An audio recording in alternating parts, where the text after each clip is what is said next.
Hey stop, tu roules sur le boulevard BD, cet album est fait pour toi. Le cabinet de curiosité.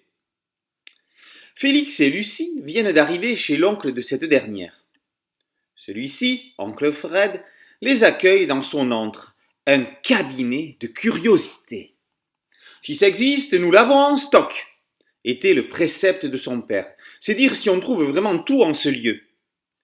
Si les deux adolescents sont venus aujourd'hui, c'est parce qu'ils sont à la recherche d'un sujet pour un travail scolaire.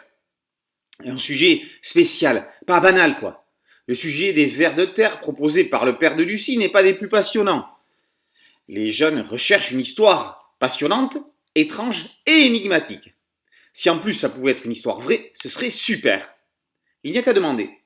Plus rien ne va pouvoir arrêter l'intarissable oncle Fred qui va leur proposer sujet sur sujet. Il va commencer par leur parler du Yéti, l'abominable homme des neiges. Cette créature géante ressemblant à un singe ou à un ours n'a jamais été capturée, mais aurait laissé des empreintes. Oncle Fred ordonne à Lucie et à Félix de prendre une écharpe. Il ouvre une porte et les voilà tous trois se promenant dans l'Himalaya. Histoire trop banale pour les jeunes. Oncle Fred se rabat sur le Holland des volants, navire du capitaine Willem van der Decken. Perdu dans une tempête au large du cap de Bonne-Espérance, le bateau maudit est condamné à naviguer pour l'éternité avec son équipage de Maccabée. Le récit fait peur aux deux étudiants. Peut-être que l'histoire de la peste dansante les intéressera plus ? À moins que ce ne soit le sort d'Elvis Presley, peut-être encore vivant sur une île ?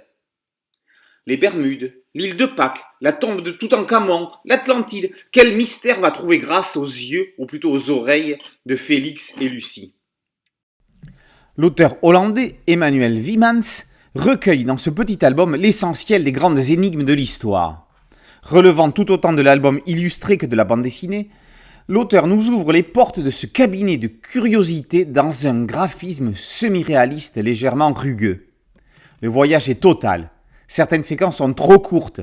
Oncle Fred a le rôle parfait du vieux tonton dans la bulle de son muséum d'histoire surnaturelle, tandis que Félix et Lucie jouent les adolescents exigeants, jamais satisfaits. Feront-ils craquer le propriétaire des lieux ?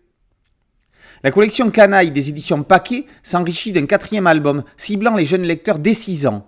Ce cabinet de curiosité a tout autant l'avantage de rappeler aux plus grands les principaux mythes de l'humanité qu'il les fera découvrir aux plus jeunes. Le cabinet de curiosité par Emmanuel Wiemans est paru aux éditions Paquet. Boulevard BD, c'est un site dédié, un podcast audio et une chaîne YouTube.